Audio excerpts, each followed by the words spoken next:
All right. So to start work on our poster, we know what our spot illustration is.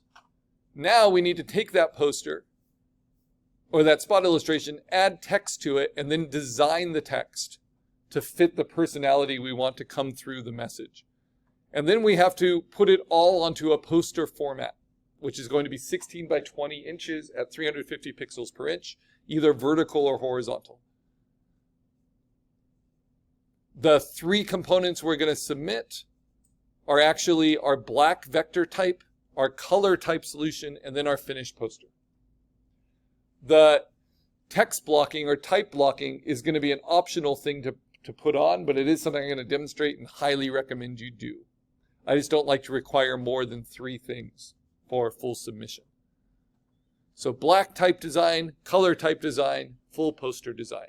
So what are the components of your poster? You have the spot illustration, you have the type, you have a background, and you have a border. And the border is usually white, but the reason you have to design with it is because sometimes you want to do this kind of thing. You want to break the border.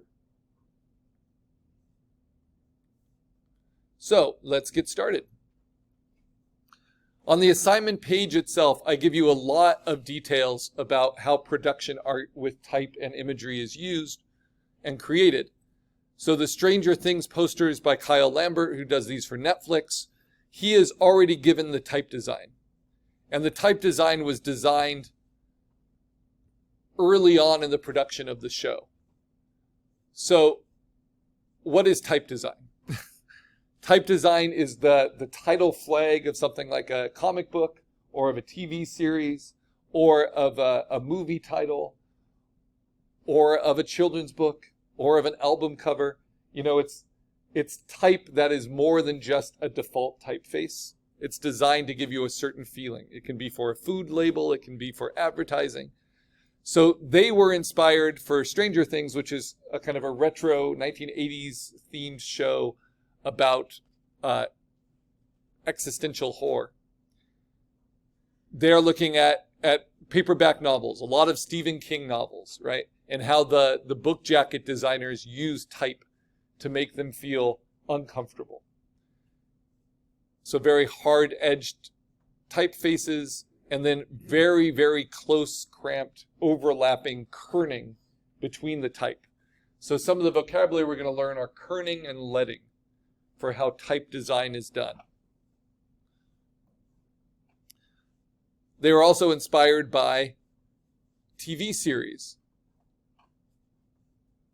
and the importance of the title flag design for those. So they ran a bunch of tests. First, to figure out the best kind of typeface design. Whether it would be, this is what they ended up with eventually. But they tried kind of more modern typefaces and just didn't fit the vintage. And they ended up eventually with this kind of typeface, right? Now, what's fun about this is just like those Stephen King novels, the type has this kind of tooth to it. These are called serifs, which makes it a standard typeface, not a modern typeface.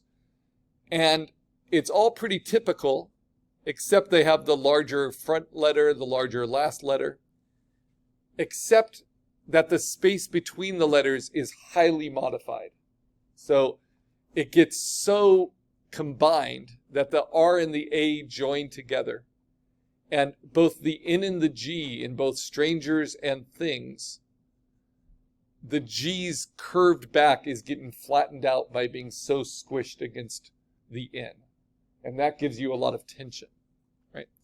And that is so powerful that the actual opening sequence to Stranger Things, if you haven't seen it, is all just based on the type design. So I can't show too much of this without YouTube flagging it, right? But basically it shows the type up close, and then by the end, it shows how it all comes together. See if it will start where I want it to start. There you go. And so it makes the whole act of typesetting, of where do you place the type for the most effective design, the motion graphics of the title sequence. It's kind of hypnotizing. So type can have a big impact. This is it with just the typeface. And you see, without playing with the spacing between the letters and the sizing of the letters, it doesn't have that tension. So this is what is called typesetting. Kerning is the space between letters. Leading is the space between lines of type. And by really, really overlapping the kerning, you get that tension.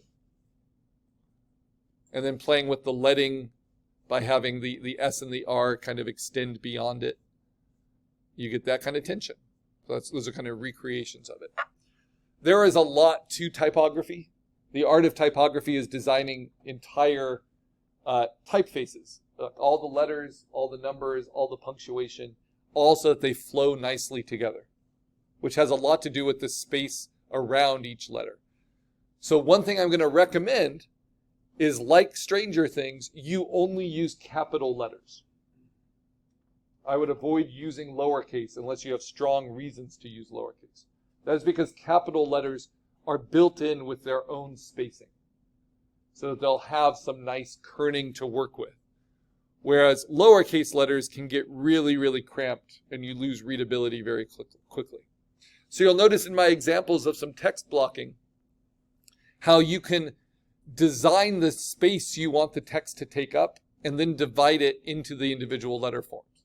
Whether you want it to be kind of soft and inviting or whether you want it to be kind of angular and off-putting, right? And you can play lots of games with how you arrange those forms. Now, what we're doing is we're designing type to go with an image and then to be arranged into a poster.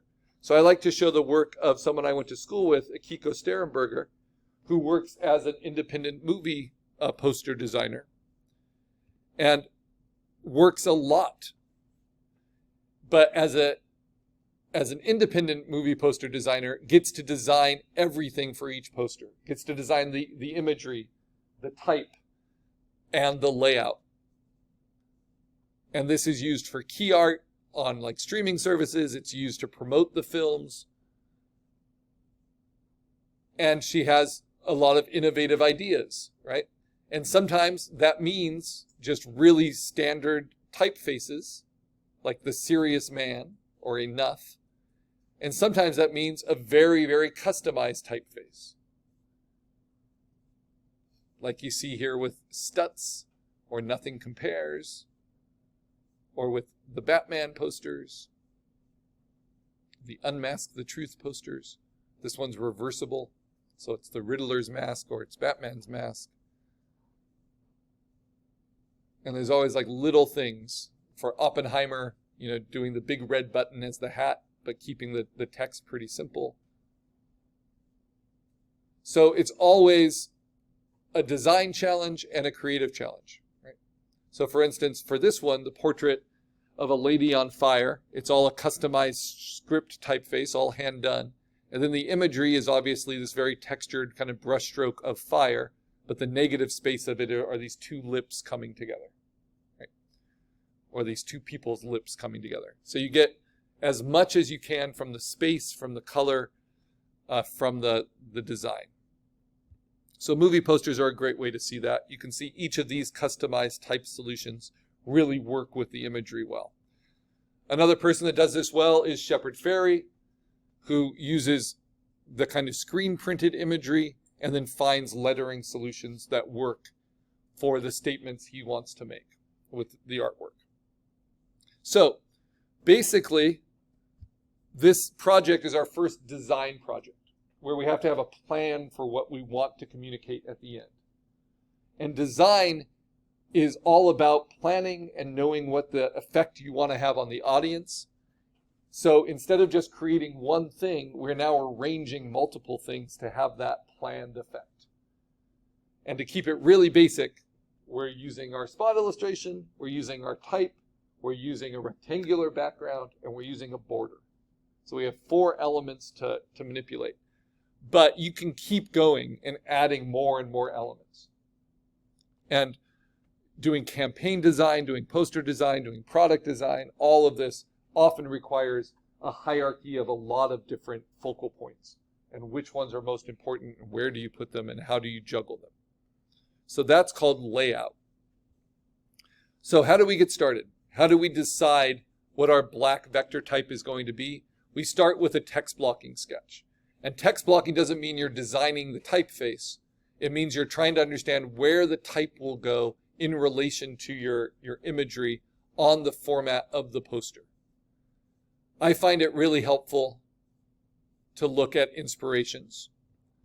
And one inspiration, I showed you 80s stickers.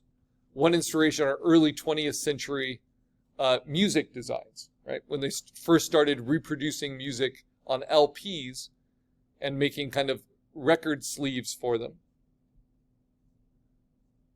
That's what Instagram was based on, was the square format of old LPs and the very versatile composition of the square. And you can see how all of these early designs really have to play with imagery and text and really take both of those things very seriously. And how they arrange them, the kind of personality they want. Once they start after the 1930s of adding photography into it instead of just illustration, like how they balance those out. And some really just genius ideas, like these little dots to imply movement of playing the vibes, or the spot color of that pink, or even these kind of experiments of making the text less readable in order to make it more engaging and have more personality. Now you can see that in today's record designs as well. We see some more contemporary ones, right? But this is just something that relates to all kind of advertising, all image, like commercial imagery. How do you put the image and the text together in a way that's engaging and gets the impact you want? Whether it's music or movie posters or advertising, right? To me, there's basically two types of type. There is type that's meant to be more organic, and there's type that's meant to be more mechanical, right? And that's why I have this in there. This is more organic, like flower petals or how the brain is formed. This is more mechanical, like kind of cut out of man-made shapes. So that's a way you can approach it. This is more mechanical type. This is more mechanical type. This is more mechanical type, right? This is more organic type. So we start with text blocking. And text blocking is knowing the shape of our spot illustration and then designing it on our poster format. So this is how I'm going to get started. I'm going to open up my folder that has my assignment 5. And this is my most finished spot illustration, but it's free floating, right? Now for assignment 6, I want to open up a new Photoshop file. And I'm going to bring that spot illustration into it. So I'm going to go to Photoshop, and I'm going to say new file, or file new, and I'm going to call this Karl assignment 6. And this is my Kermitzilla poster layout. And my illustration is taller than it is wide. So my poster is going to be 16 inches wide by 20 inches tall, portrait format. And the resolution is going to be 350 pixels per inch. And that gives me a rectangle that is 16 by 20 by 350. If your illustration is wider than it is tall, like Ricky's illustration, right? You might decide to do it on a horizontal format, 20 inches wide, 16 inches tall. But this is the standard poster format we're using. Just like Instagram has standard sizes, right? So you have to design effectively within that. So how do I start? First, I make a duplicate of the background, Command J, and I fill that, edit fill, with middle gray. This is for the background. Doesn't mean my background needs to be gray, but this is how I'm going to define my background versus my border. So this is my first creative choice. Command T to transform it, hold down Option, and shrink it towards the middle. Now, as I shrink that 16 by